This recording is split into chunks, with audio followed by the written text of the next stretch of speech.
Hello, good evening. Welcome, everybody, to the Murdoch Mind, Body, and Spirit series. I'm Gina Murdoch. It's great to see so many of you here. I love the front row. Woo!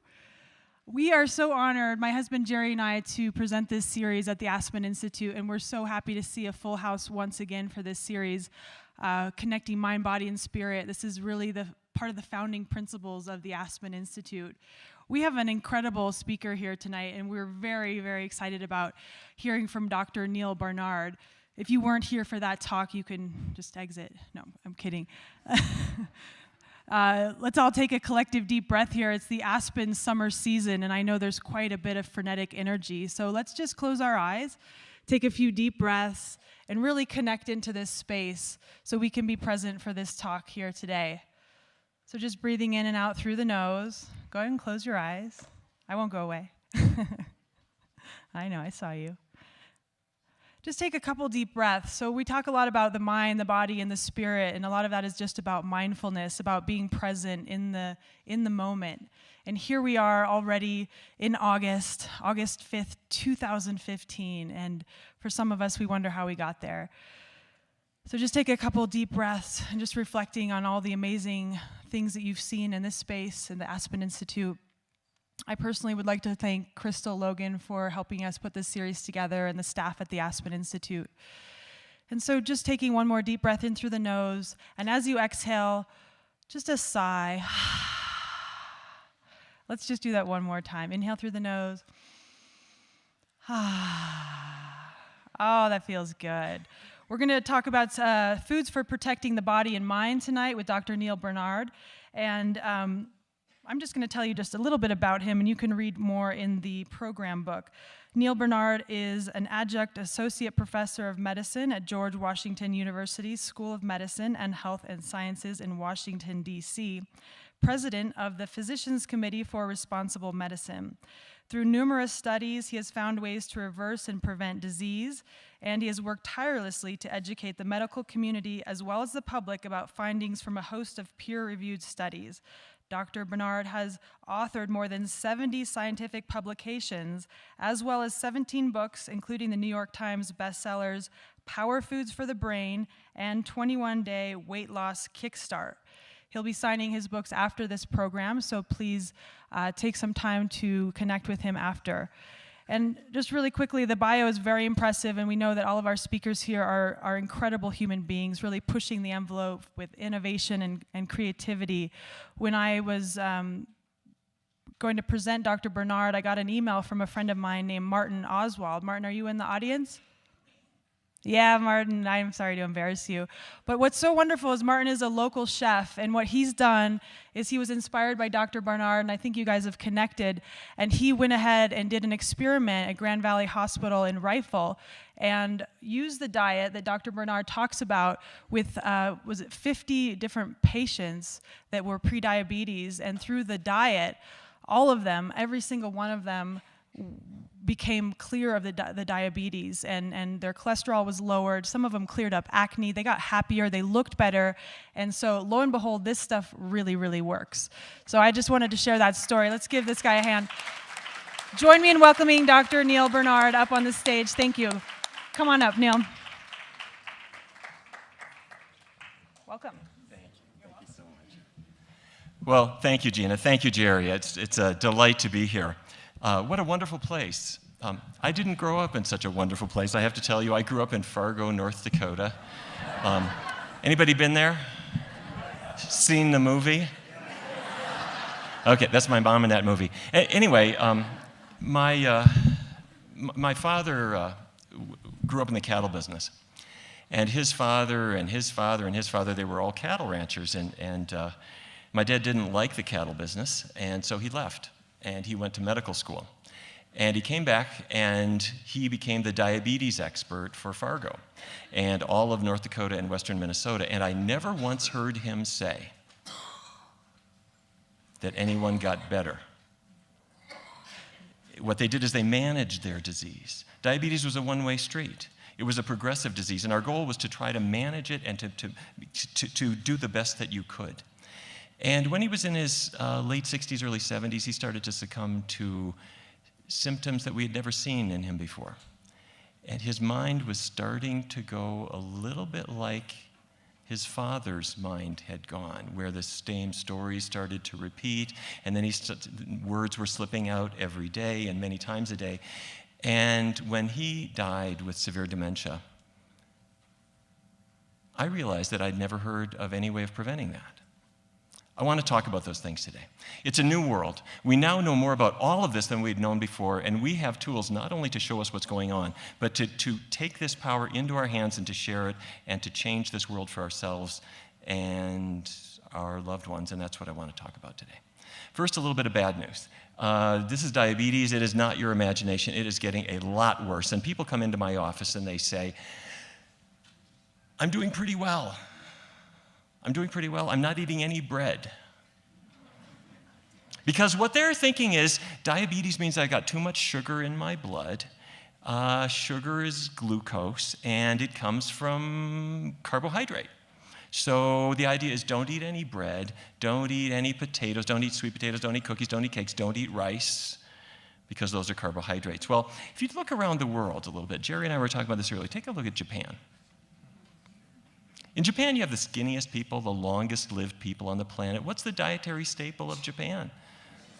Huge amounts of rice for breakfast, lunch, dinner. And if you look at diabetes in Japan, in adults over the age of 40, before 1980, diabetes was rare, 1 to 5% of the population. But what happened in Japan right around 1980? Anybody know? As William Castelli at the Framingham Heart Study always said, when you see the golden arches, you could be on the road to the pearly gates.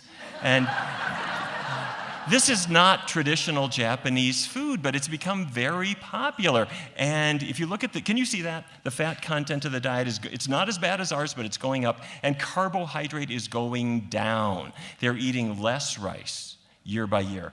And by 1990, diabetes was 11 to 12%. This shows us two things. The first thing is diabetes is not caused by eating rice. In a little while, I'll tell you what it is caused by. The second thing is diabetes is not genetic. Not for the most part. There are genes for type 1 diabetes and for type 2 diabetes. But did genes change during that time? No, they didn't. There are two kinds of genes. There are dictator genes. Those are the genes that say blue eyes. You're going to have blue eyes. They give orders, you obey. The genes for diabetes are more like committees. They make suggestions. You could get diabetes, but maybe you couldn't. Okay? All right. So let's take a lesson from the United States. We do not have a rice-based diet. We have a meat-based diet. And in 1909, the Department of Agriculture started tracking what we eat. And meat intake rose, especially in the post-World War II period, and hit an all-time high in 2004. And what was the big increase? Pork? Beef? Chicken. Americans eat 1 million chickens per hour.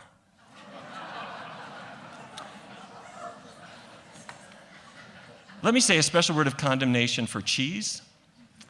Back in 1909, when the government started tracking, cheese was a European thing. We don't eat cheese in North Dakota. But in the 60s and 70s and 80s, fast food chains, and especially pizza chains, brought cheese into our lives. You know, pizza is a delivery vehicle for cheese. And as of 2012, your average American was eating 30 pounds more than we were a century earlier.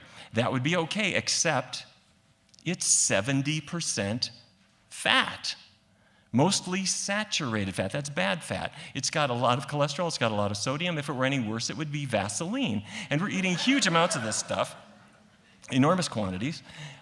Sugar, when Americans were gaining weight in the 1980s, 1990s, 2000, what we saw was different kinds of sugar were moving in different directions. The blue line is table sugar. The green line, high fructose corn syrup. Put it all together, you get the red line. We're eating more sugar. Okay, so more meat, more cheese, more sugar. Why do we have an obesity epidemic? I don't know. We're not exercising enough, right? No, that has nothing to do with it. It's all on the input side of the equation. And the reason this is important is if we're wagging a finger at our kids saying, you just need to stop reading, get off your iPad and start exercising, you cannot exercise that off. Exercise is great. But the reason for obesity and the reason for the diabetes epidemic and other things I'm going to talk to you about is because we are eating in a way that human beings never ate in the history of this planet. Now, here's diabetes from 20 years ago, 1994. There is North Dakota right up there. Less than 4% of the population had diabetes. Here we are in disgrace in Louisiana and Mississippi, more than 6%. But as our diet was changing, the map started changing. Here's 95 and 96 and 97 and 98 and 99, 2000, 2001. Diabetes doesn't wait. If you change your diet, it comes roaring in. Now, I'm going to change the color scheme because I want to zero in on certain counties. But the map is getting worse, and Colorado, better than everybody, but even in Colorado, things are starting to get worse. Okay, so who does better? Researchers for a long time have studied Seventh-day Adventists, and when I started my research career, I couldn't figure out why are you putting Adventists under the microscope? Well, I soon learned that Seventh-day Adventists, by their teachings, are supposed to avoid tobacco and alcohol and caffeine and meat. And almost all Adventists are good at the first three. But some eat meat, some don't. They're non-smokers, non-drinkers. And in 2009, the American Diabetes Association published these data. What they were looking at was BMI. Are you familiar with BMI? Body mass index. It's your weight, but it's adjusted for how tall you are, and ideally below 25. They looked at not quite 61,000 people, and they separated them based on the diet that they habitually followed. And the red bar on the left is what they called non-vegetarians or meat eaters. And they were not below 25, they were at about 28.8. And the next group was semi-vegetarians, meat less than once a week, a little skinnier. The third group, pesco vegetarians, pesco meaning, okay, no meat except fish, a little thinner. Then lacto-ovo vegetarians, lacto meaning, okay, dairy products, ovo, eggs, okay, no meat, but dairy and eggs. And what's that blue line out on the right? I have to tell my patients that a vegan is not a person from the planet Vegas. But this is a person who doesn't consume animal products at all, and that's the only group that is smack in the middle of the healthy weight range. But this is not why the American Diabetes Association published these data. They were looking at diabetes. And you see the same gradient. The meat eaters have a lot. The vegans have almost none. So that's very impressive. So my research team thought, okay, let's test that diet. Let's bring in people who never thought about doing anything like this before, and let's see what happens. So we brought in a group of people who were it was postmenopausal women with moderate to severe weight problems. And we did not say to reduce calories or avoid carbs.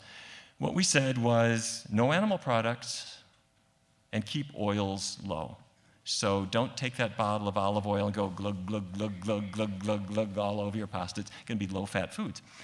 We asked them not to change their exercise, and it was a 14-week study. So what we asked them to eat from was what we call the power plate. Fruits, grains, vegetables, legumes. Legumes are? Okay, beans, peas, lentils, foods that grow in a pod. So breakfast might be blueberry pancakes, or oatmeal with cinnamon and raisins, or chili with not meat, but with vegetables or beans. And if my linguine arrives, instead of an Alfredo sauce, it might have artichokes and seared oyster mushrooms. This is not a punishing diet. No calorie counting, no carb counting. And at 14 weeks, the average person had lost 13 pounds. Their waist dropped by 2 inches, and their insulin sensitivity improved, which we measure with glucose tolerance testing. So predicated on these results, which we published in the American Journal of Medicine, NIH, I forgot to tell you, we tracked them for 2 more years.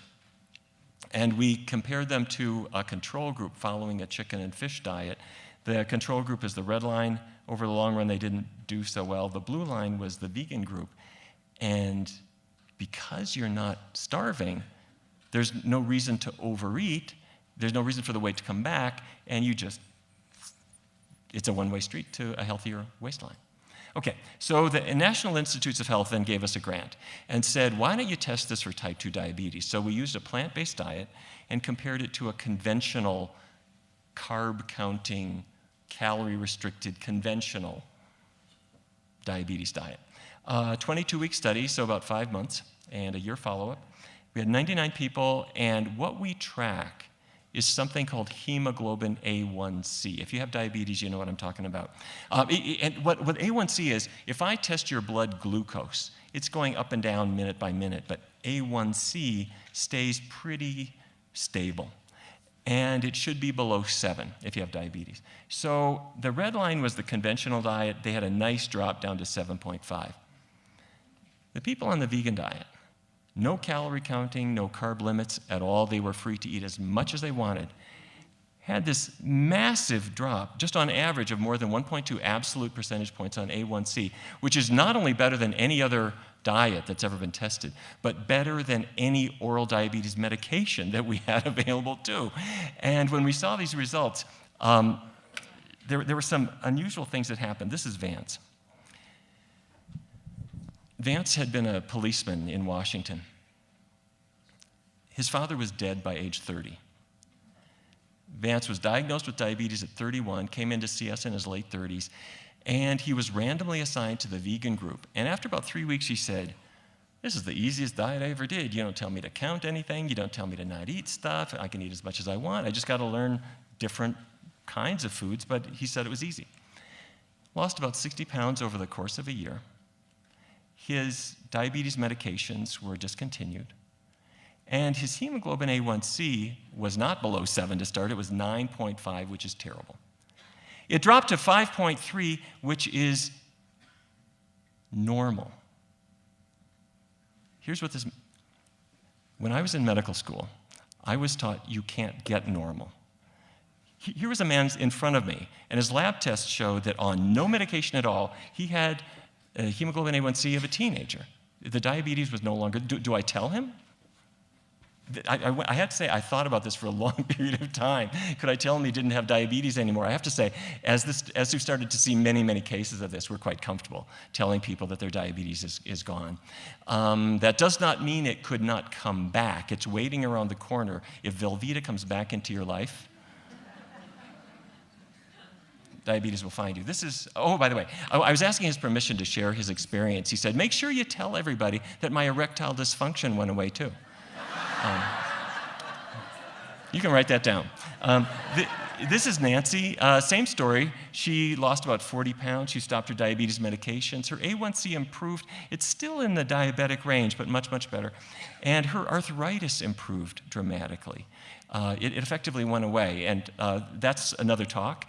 But bottom line, when you're not eating dairy products and dairy protein, the inflammatory processes that are attacking the joints in many cases goes away. And there are other parts of the diet that can cause inflammation too, but this is a biggie, okay? All right, now this is my most important slide. If there are any medical people, I want you to turn on your phone and take a picture of this. This is a muscle cell, and the reason I'm showing you a muscle cell is that's where sugar is going. Some sugar in your blood goes to your brain. Some goes to your liver. Some goes to other parts, but most of it goes to your muscles because it's powering your movements. And so there's the glucose. To get into that cell, it needs a hormone, which is called insulin, and there it is. Insulin is like a key. So here's the insulin. It attaches to that red receptor just like a key in a lock. And once the insulin attaches, it signals those channels to bring in the glucose, and there it is, coming right in. That's what's supposed to happen. But there's a problem here. When I was a kid growing up in North Dakota, I lived in a part of town where some other kids would play this not very nice trick. When nobody was home, they would put chewing gum in your front door lock. And you get home with a perfectly good key that will not open your door anymore. I hope you never lived in a neighborhood like that. So rather than climb in and out your window for the rest of your life, you clean the door lock out, and your key will work again. You don't have chewing gum in your cells. What you have is fat. Chicken fat. cheese fat, beef fat, fryer grease, olive oil, extra virgin olive oil, extra virgin olive oil. There might be a little 1040 motor oil in there for all I know. Anyway, this fat builds up inside the cell and it stops the insulin key from working. Are you with me? The buildup of fat causes insulin resistance. Now, doctors hate words like fat. It's got one syllable, so we are going to call it intramyocellular lipid. This is fat inside the cell. So why did Vance's diabetes go away? Well, think about it. How much fat is there in a low-fat vegan diet? How much animal fat is there? There isn't any. And if I keep the oils low, do you think that fat is going to stay there? It gradually dissipates, the insulin can work again, and so time goes backwards. The cause of his diabetes is starting to go away. And not just for Vance, but for anybody with type 2 diabetes. And by the way, this is not belly fat. You can be skinny. This is fat inside the cell that I can only detect with MR spectroscopy. It's inside the cell, okay? And now I'd like to talk to you about your car insurance.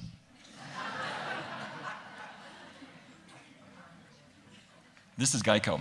When I look out my office window, Geico's national headquarters is about 3 blocks away. And back in 2006, the head of the health service at Geico said, "We need you here. We've got 2,500 employees here. We're self-insured. You wouldn't believe what we're paying for Lipitor, for insulin, for blood pressure pills. Why don't we do your diet at Geico?" And I said, let's do it, but let's do it as a test. So we picked 2 different Geico facilities, this one in the Washington area and one in Fredericksburg, Virginia. And at this one, they got a program of introducing a healthy diet at work, and at the other one, they didn't, and we tracked everyone's weight and health. And the idea was that they would once a week get a discussion group at lunchtime on how to begin a vegan diet, if anybody wanted to do it, totally voluntary. And the other thing was that they would get vegan food served in the cafeteria. But this was totally new to the cafeteria manager.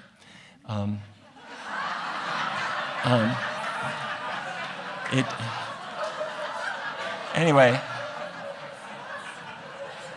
but they figured it out. It took a little while, and the people in Fredericksburg didn't lose any weight, but the people in the Washington area, they lost weight very nicely. And so then Geico said, well, that was pretty good. Let's do it in Georgia. Let's do it in San Diego. Let's do it we did it in 10 different cities, and exactly the same thing happened. If you had weight to lose, you lost weight. If you had diabetes, you got better. And by now, we just see this all the time. And I have to say, my instructors who were teaching in all these cities were really, really happy, because instead of thinking people are resistant, people love it. It's a fun, cool thing that you can do at work. Except there were 2 participants that my instructors kept complaining about. These were in the Washington area.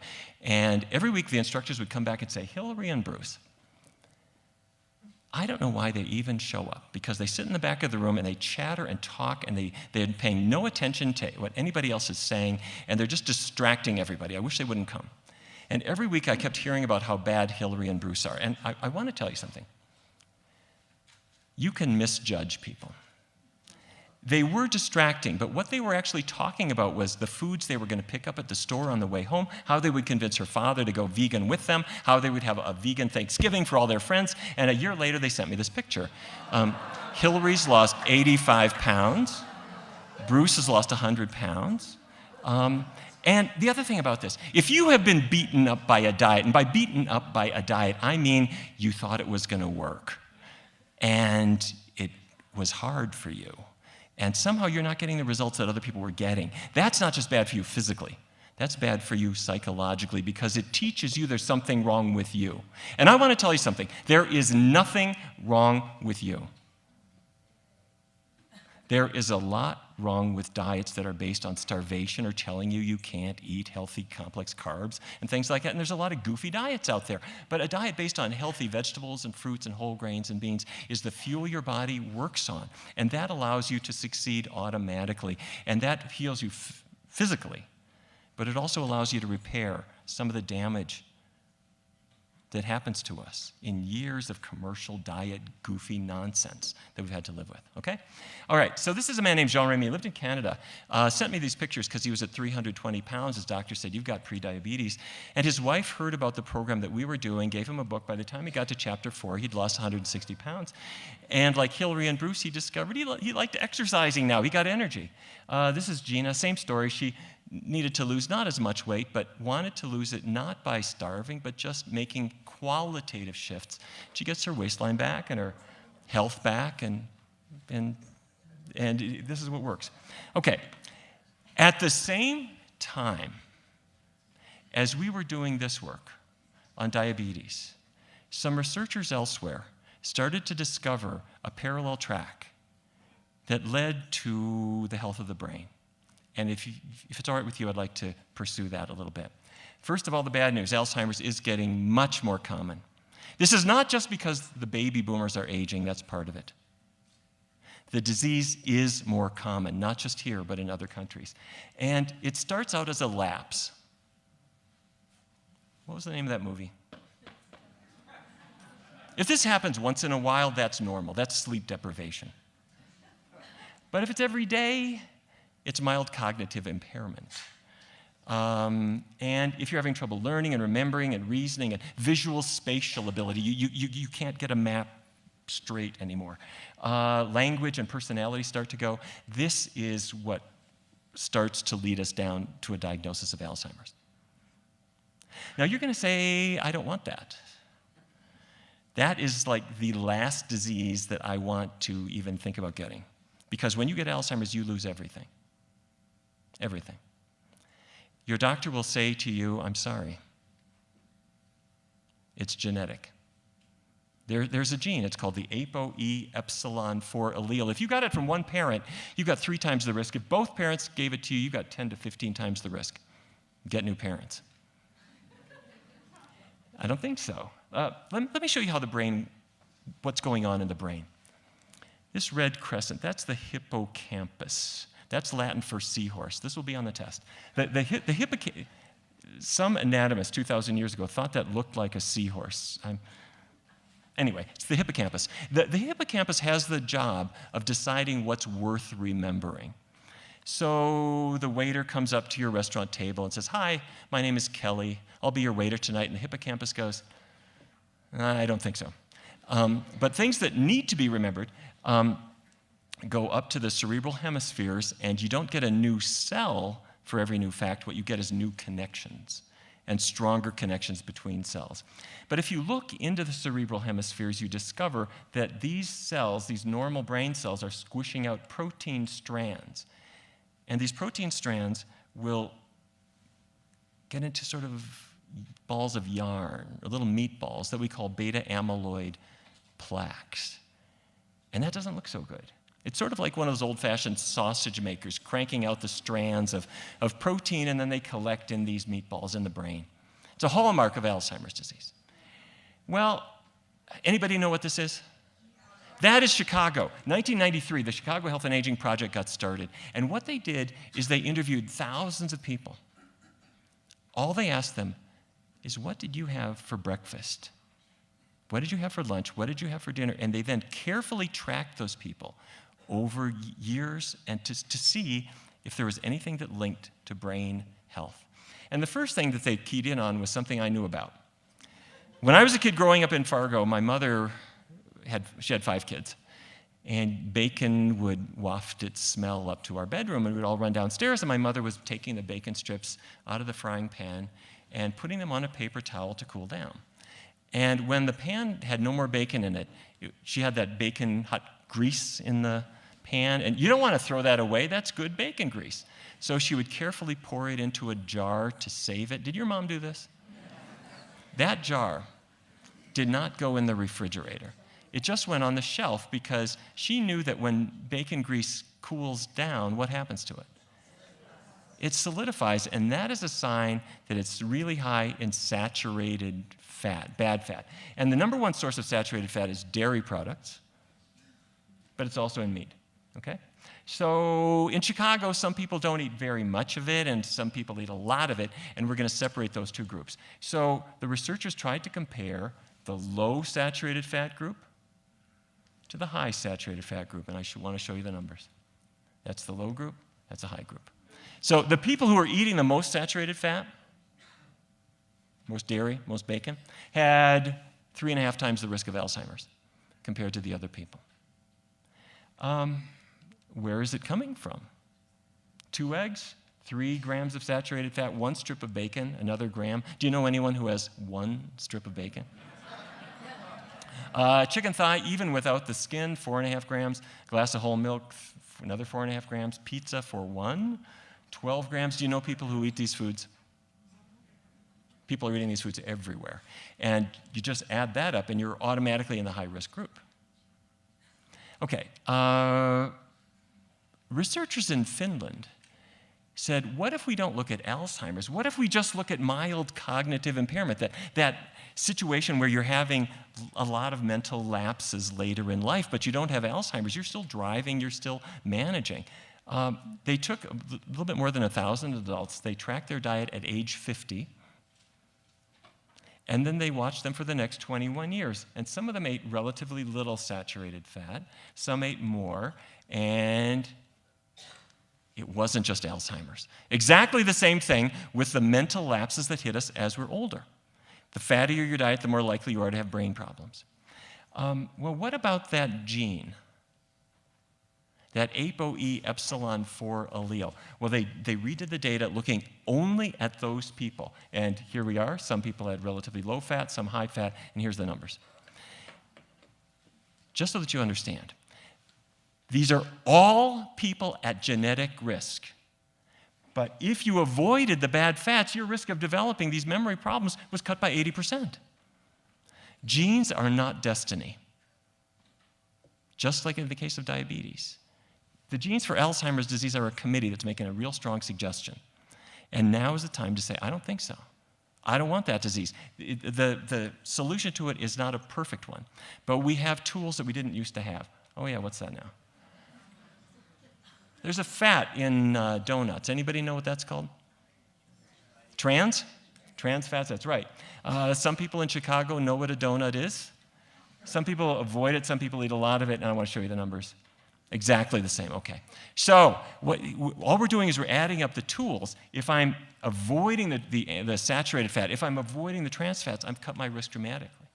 Are you with me? Okay, now we're just getting started. But why would this be? Researchers at Kaiser Permanente said maybe it's cholesterol. Bad fats raised cholesterol. So they brought in 10,000, not quite 10,000 people, and some of them had a lower cholesterol, a little higher, and a little higher cholesterol. And then they looked at their likelihood of getting Alzheimer's. The higher you up here, that's the more Alzheimer's. You see the obvious pattern. If you have a low cholesterol level, your Alzheimer's risk is relatively low. If you maintain a high cholesterol, your Alzheimer's risk is high. But these cholesterol tests were done when they were 40 years of age, dictating their Alzheimer's risk 3 decades later. Never too early to change, okay? So what else is lurking in those plaques? There's the protein, there's cholesterol, there also are iron and copper. I don't know if that surprises you. If your cast iron pan rusted, if your copper penny oxidizes, well, the same thing happens to iron and copper in your body. We eat iron in meat and a number of foods. Copper is in many foods. It oxidizes in your body.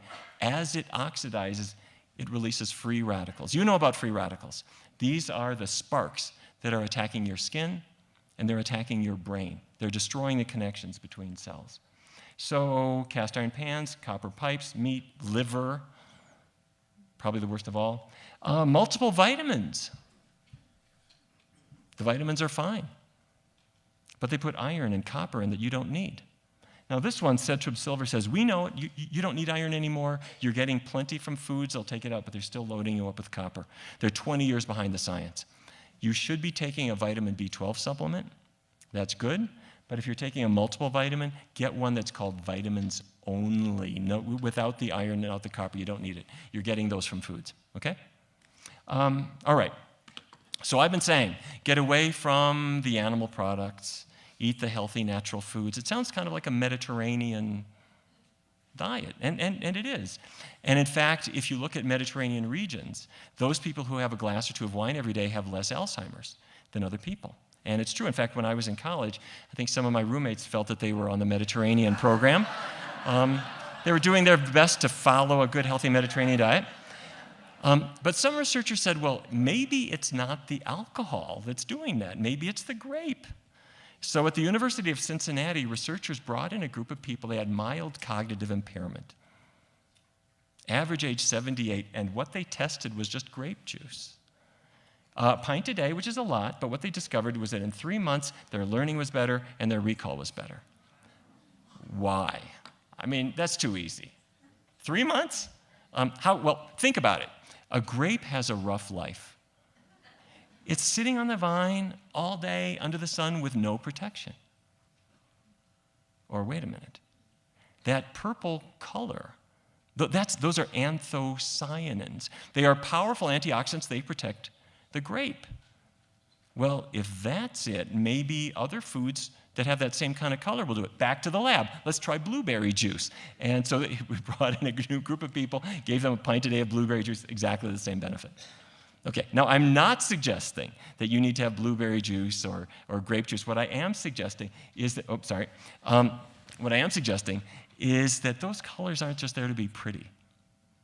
If you go to the produce aisle of a grocery store, the orange color of carrots or sweet potatoes, you can see that at 100 yards. The red lycopene that's in a tomato, you can see that across the room. The dark purple anthocyanins in blueberries and in grapes and many other foods, you could see that a long ways away. But if your cat came with you, your cat would say, I don't see what you're so excited about. Your cat doesn't have your color or vision. Your cat is a carnivore and is looking for motion in the distance. Cats and dogs have a very acute sense of hearing and of smell, and they are acutely attuned to motion. But the human retina has evolved over time to recognize antioxidants, and the human brain has created a positive valence that says, I want that. Now we take those colors and we put them in an M&M's bag. But the original function is to save your life. Is this making sense? Okay, all right. So, food isn't everything. Exercise is important too. And at the University of Illinois, researchers did an interesting thing. They brought in 120 adults, and they asked them to take a brisk walk 3 times a week. And it reversed brain shrinkage, especially in the hippocampus, which is Latin for seahorse. Who's had her asparagus today? That's very good. And it improved their memory. So exercise is good. It gets the oxygen going in the brain, gets the waste products out. So I have my own exercise tips that I would like to share with you. Arrive at the airport as late as possible. Carry massively heavy luggage. Run for the plane. I do this about 2 or 3 times every week. But what they did at the University of Illinois was a little different. They just said 10-minute walk. 3 times a week. Not a trudge, this is a brisk walk. Then add 5 minutes every week, so it's 15, 15, 15, then the next week 20, 20, 20. Once you get up to 40 minutes, 3 times a week, brisk walk, that is the level that reversed brain shrinkage, okay? Imagine what happens if you get the saturated fat out, the trans fats out, the excess metals out, and you're pumping up your brain. Are you getting power? Absolutely. We're just getting started, okay? It's not just physical exercise, it's mental exercise, and you know this already. It started in Canada. Some people in Canada speak 1 language. Some people speak 2. The people who speak 2 languages have a delay of cognitive decline by about 5 years compared to other people. If you speak 3 languages, even better. Your high school French will not help you. You have to be using it today.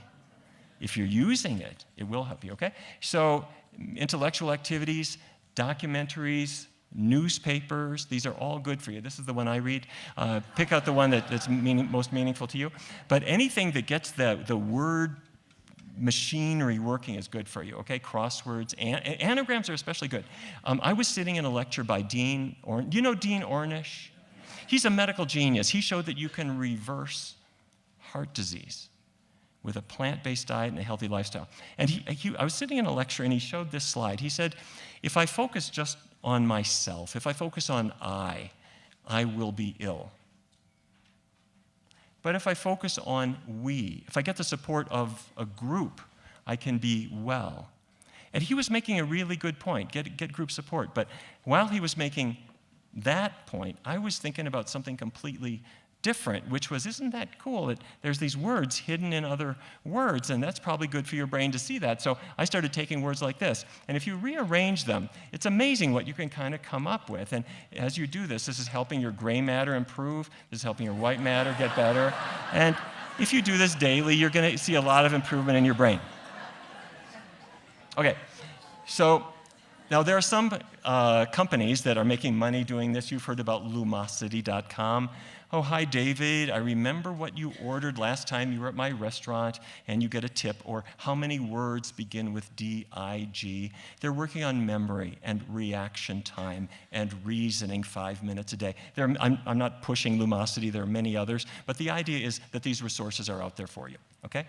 Now, the most important thing, whether it's physical exercise or intellectual exercise, the most important thing is to stop. You must stop. You have to go to sleep.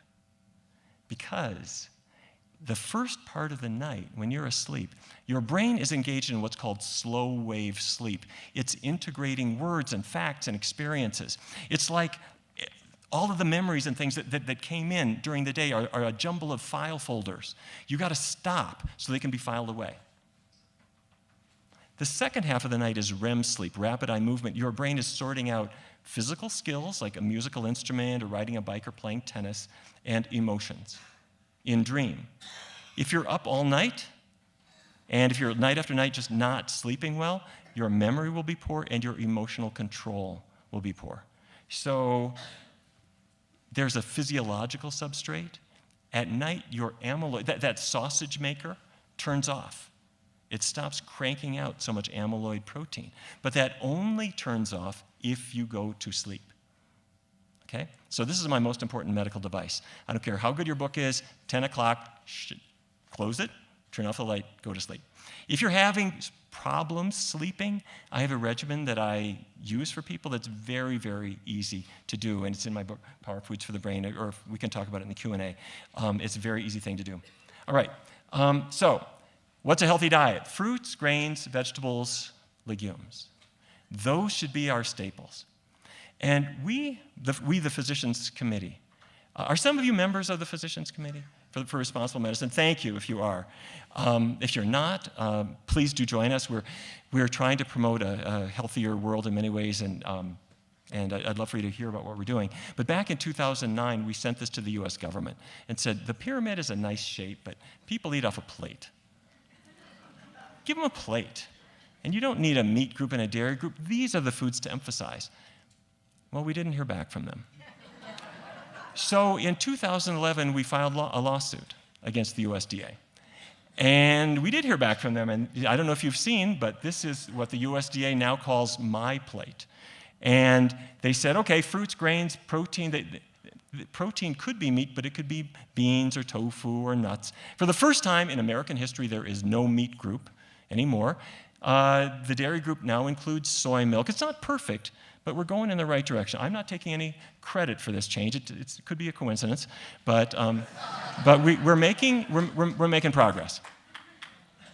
Okay, so by now you might be thinking, all right, Dr. Barnard, I get it. If I followed your diet, I'd probably be healthier, but my family would divorce me. I'd have to live in the garage. All the pleasures of life will be gone. How am I going to do this? Well, I want to show you how we do this in research studies. We've done this with hundreds of people, and I have never seen anyone unable to do it. I want to walk you through it. 2 steps. Step 1, check out the possibilities. For the first week, we're not going to eliminate any foods. All we are going to do is try to identify plant-based foods that we genuinely really like. So you take a sheet of paper and you mark breakfast, lunch, dinner, snack. And you go to the store or try different recipes and you just see what fits in. Okay. Oatmeal, tastes like wallpaper paste. I got to put some raisins on it and some cinnamon, and now it's good. Blueberry pancakes, that'll work. I've never tasted almond milk, but I'll put it on my bran flakes and see what I think. So all I'm doing is I'm just testing out different things. And for lunch, I'll try the veggie pizza without cheese, and I'll try a veggie hot dog or a mandarin stir fry, whatever it is. I'm just trying them out. And I'm going to an Italian restaurant where I'll check out the salads and the pasta fagioli or the angel hair pasta with an arrabbiata sauce. Or Mexican, I'll try the veggie fajitas or bean burritos. At Chinese, I might try the rice and tofu and vegetable dishes. Extra points for Japanese because it's often delicate and very low in oil. So all I'm doing is trying out the plant-based options. And if I happen to go to a submarine sandwich place, would they be willing to make it without meat and cheese?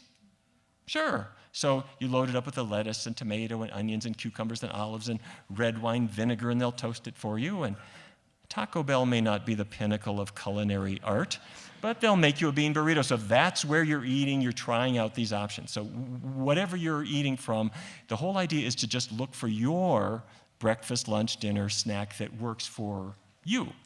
And then once you've found them, then step 2 is to mark out just 21 days, not 22, not 28, just 21, on your calendar and do it all vegan all the time for 3 weeks just as a test. I can do that. Okay, easy. At the end of that time, 2 things will have happened. The first is you're healthier. Physically, you are healthier. Your blood sugar is coming down, you're losing weight, your digestion has finally sorted itself out. But the other thing is your tastes are starting to change in ways you didn't expect. And if that sounds strange, let me ask this group. How many of you ever switched from whole milk to non-fat milk or skim milk? Can I see hands? How many? Oh, okay. When you did, what was the skim milk like at the beginning? Watery? It's kind of blue, too. It doesn't look right. How many of you got used to that? How many got used to the lighter taste? Did you ever go back and taste whole milk again? What was that like? Too thick? Kind of like cream? Like, wait a minute. For your whole life, it was fine. But if you're not tasting it, for about a 3-week period, your taste buds physically change and they prefer the lighter taste. So if you start a low-fat plant-based diet, for the first week it will seem light. You're going to think to yourself, do I have to acquire a taste for folk music now? Break out the tie-dye, I'm doing a vegan diet. Well, the second week it starts to make sense. And by the 3rd week, you've heard that Serena Williams is doing this, and Bill Clinton, I think, and Ellen DeGeneres, and I think Al Gore started doing it. And a lot of people are doing this, and there are like 10,000 books, and there are a million websites and DVDs and programs, and a lot of fun products at the store. So it becomes cool, and you discover that all of your friends have adopted you as the nutrition authority. And after about 4 weeks, if you go back and you have a double bacon cheeseburger, what you discover, it's not the joyful experience that you remembered. But it's like being a smoker. If you smoke every other day, you never forget it. But if you've gone without for about 3 weeks, you got power. So that's why we do it this way. If you want transition foods like the veggie burger instead of the meat burger, or instead of Jimmy Dean, there's Gimme Lean, you can do this if you want. So I'm not pushing them, but the meat substitutes are there. We have a free online program called the Kickstart. It's 21 days of menus and recipes and cooking videos. So on day 1, Alicia Silverstone will send you her menus and recipes. I'm not making this up. And a lot of other Hollywood celebrities and athletes will do the same. We've got an app that's also free, 21-day Kickstart. It's all here at pcrm.org. Please sign up. By the way, for those of you who are caregivers, we have it in English, Spanish, Mandarin, and a program for people from the Indian subcontinent. We've had about 450,000 people have used this program, all totally free, no commercial bias whatsoever. And is the world changing? I showed you that meat intake hit an all-time high in 2004, but around 2005, 6, 7, it started to sputter. In 2008, it fell. 2009, it fell. 2010, 2011, it started to fall. And if you do the math, by about 2012, we had dropped about 20 pounds of meat per person per year. If you're an animal person, every 1% drop is 100 million animals who weren't eaten. If you're an environmental person, that's that much feed grain that didn't have to be irrigated. And if you're a cardiologist, that's a whole lot of Lipitor you're not using. So we're not where we need to be, but it is also not your imagination. The world is changing. Things are going in a much better direction. However, I want to tell you something, and this is where I'd like to focus your attention on something where we're facing a serious challenge. Do you remember this? There are a lot of people who are profiting from things that aren't so healthy, and they can say things that sound good in a soundbite, but may not be entirely true. Eat butter, butter's okay. Dairy management, the beef industry, the Atkins, there are a lot of people who are spending a lot of time trying to convince you to eat their products. And their secret weapon is research. Because if I can do a study that says 20% of adolescent girls are low in iron, then I can press release this, and every TV station on the 6 o'clock news will say, a new study shows that women tend to be low in iron, therefore doctors recommend more red meat. Or I could do another study showing that people are low in calcium, so therefore we need cheese and sour cream and milk and dairy products. Industry uses this. They are not fools. This is the Cattlemen's Beef Board. Look at their research budget, $6.7 million per year. Some of that's marketing. A lot of that is things to get on the evening news. They want your kids and your grandkids to buy their products. Now, the Dietary Guidelines Advisory Committee, did you see this earlier this year? This is a group picked by the federal government to decide what Americans should eat.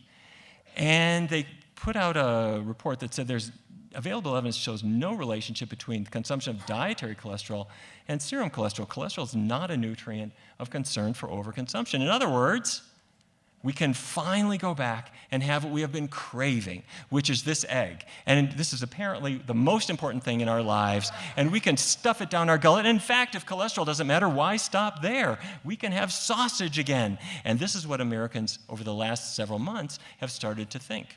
A Gallup poll last month showed that Americans are less worried about food than they ever were. And not just this, we can eat salt, we can eat sugar, we can eat all this stuff, who cares? Well, I took a look at a research study that happened to be published by one of the members, Alice Lichtenstein, who's a good researcher at Tufts University. She published a study looking that I believe they relied on. And they showed that dietary cholesterol has really only a very modest effect on your blood cholesterol.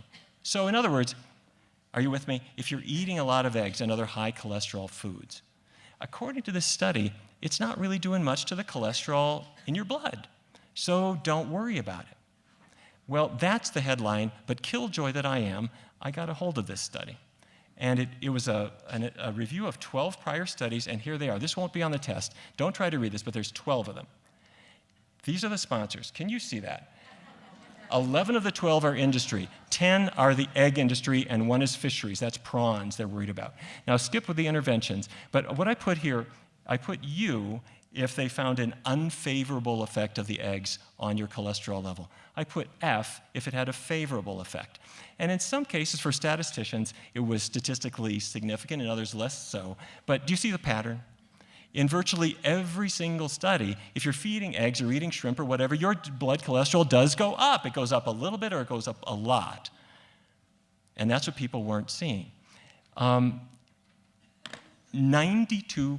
of cholesterol studies are funded by industry.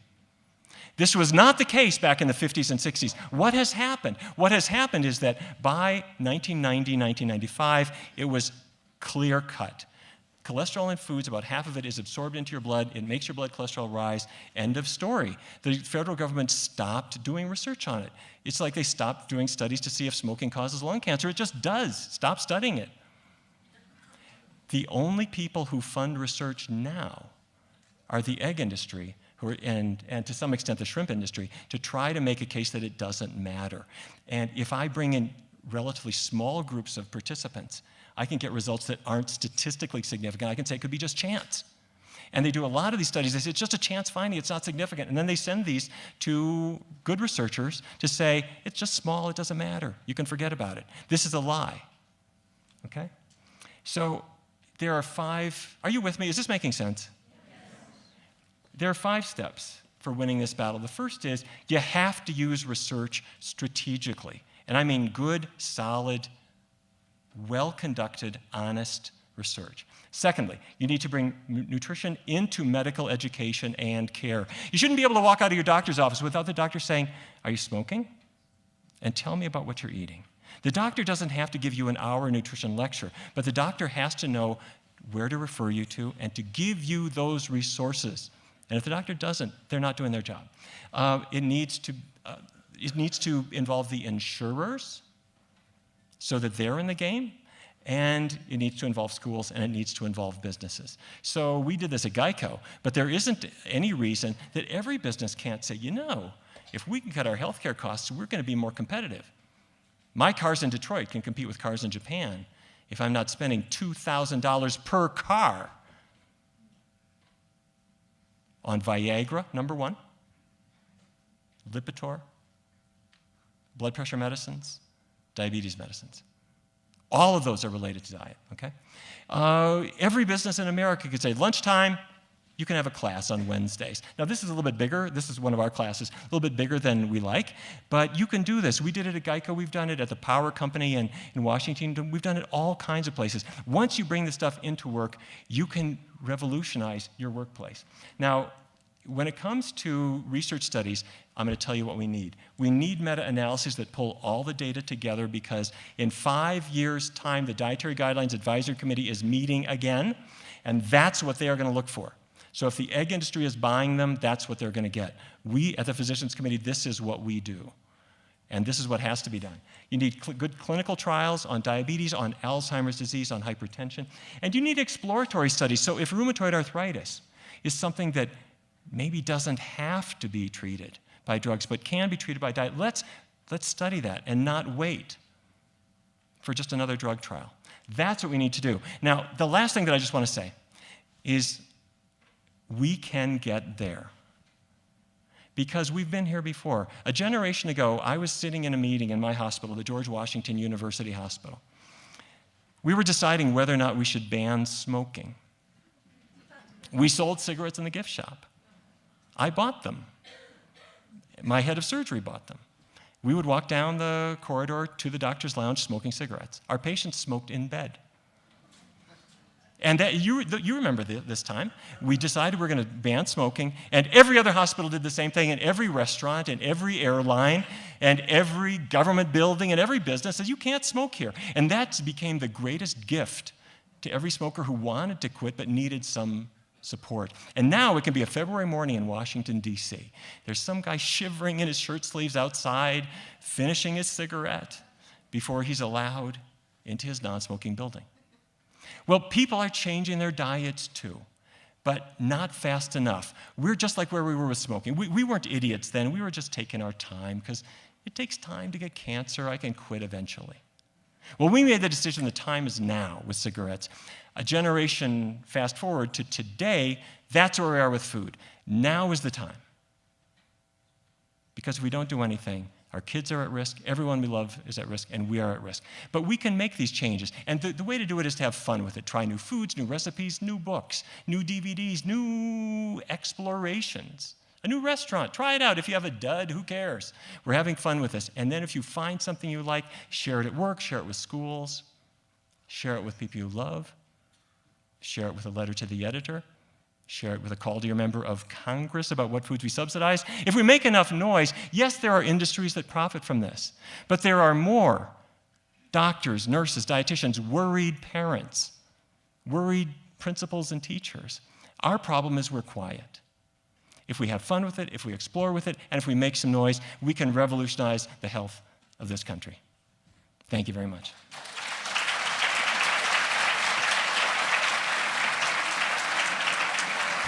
Gina, can I take a few questions? Thank you. We have time for a few questions if there are any. I'd be more than happy to take them. And do we have a microphone for people? Okay.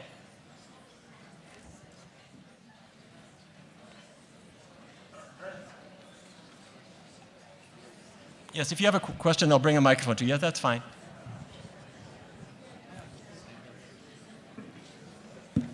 Yes, Hi, please. I just want to say I'm one of your fans. I love your website, and I get your nutritional facts and everything coming emails every day. And I work with Dr. Feinsinger in the Valley, and he started a plant-based whole food program for his patients, and I help support that. But my question today is, have you done any research with chronic fatigue syndrome? Because it seems to be a real problem. And I was wondering if you had any insights into that. It's a great question. The question is, what about chronic fatigue syndrome? And we see a whole constellation that also includes fibromyalgia and other conditions. And I don't think nearly enough research has been done, and that's in my list of things that need to be addressed and have not been adequately addressed. However, we do see a pattern with rheumatoid arthritis, with migraines, to some extent with fibromyalgia, and some people with chronic fatigue, that there does seem to be some benefit of getting certain foods out of their diet. And it often is the same foods. It's often the same list of foods. For some people, it's dairy. For some people, it might be gluten. Not everybody is gluten sensitive, but some are. It might be citrus fruits or tomatoes. And we have an organized system for eliminating them to see which are the bad guys and which aren't. But I think a lot more research really should be there, as well as looking at foods that are supportive to help get the body back into balance. So I'm with you 100%. Where's our microphone?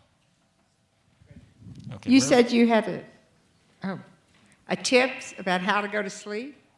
Yes. Where are you? Oh, there you are. Okay. Very simple. Here's what I do. First of all, we do a little sleep hygiene, which starts with caffeine.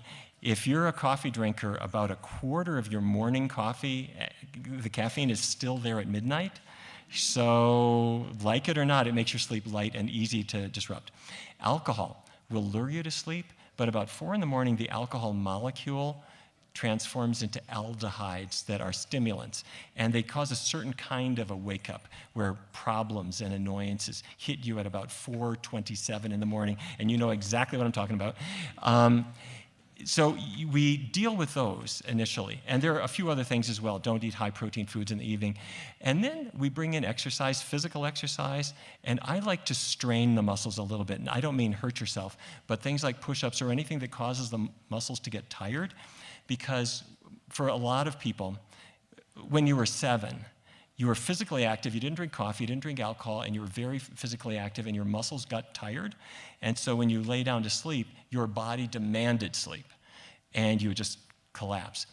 When you're an adult, the only exercise we get is this, or this now. And so when we lie down, our brain is wired and our body is not really fatigued, so we don't sleep well. So get some physical exercise as well. And the last thing that I would mention sounds completely ridiculous, but this is true. Look at what a toddler does or a little kid does before they go to sleep. For about 45 minutes, they go through this ritual of stretching their arms out and yawning really wide, and your cat does it too. And your dog does it. And when I was in medical school, I had a little rescued laboratory rat who lived with me. And she would stick out her rat paw in the evening and do this big rat yawn and collapse into sleep. Adults don't do that. We just close our book and we go like this. I know I can go to sleep if I just try. So tonight, when you go home, if you don't do this naturally, fake it. Do a big stretch and a big yawn. Hopefully no one's watching you. And in a couple of seconds, it will turn into a real one. Do it about 4 times. It triggers the sleep mechanism, and you will sleep well. So just try those things. Look out for certain medications that are bugging you too, but see if it doesn't help you. Where are we now? Yes. I'm just wondering, in terms of the 4 food types that you recommend, are there particular places that you recommend to buy them from, like health food stores or Whole Foods or whatever? Okay, great question. No, I'm not recommending any particular store. However, I would recommend that if you have a choice, buy organic.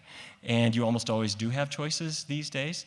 It doesn't have to be expensive. If you buy dried beans and a sack of yams, it's really, really cheap. But I would suggest that you buy the best quality food that you can find. It's a very good investment. Where are we now? My favorite piece of cooking equipment is my grandmother's cast iron skillet. Must I throw it away? Oh, great question. If you're using your cast iron pan every day, you are getting too much iron. If you're having it once a month, who cares? Yeah, yes, over here. I have I have a question about the difference between grass-fed animals and grain-fed animals. There's a lot of information. We're in a part of the country where we have cattlemen changing to only grass-fed beef instead of sending their animals off to confined feeding operations, and where there are hunters bringing home elk and deer. And I'm wondering if you've seen any research or done any research with your own patients in comparing the two different kinds of animal protein, if the animal has a natural diet or a human grain Right. force-fed diet. Yeah. I'm sorry to say that while it sounds like a great thing that if we would take the same ruminant animal and just feed them on grass instead of corn, that all the health problems would disappear, but it really does not seem to be the case. The cholesterol content, the fat content, and even a number of the contaminants are pretty much the same. And much of the research was done on cardiovascular disease and other things was done before feedlots became as common as they are now. And in my own family, it was all grass-fed.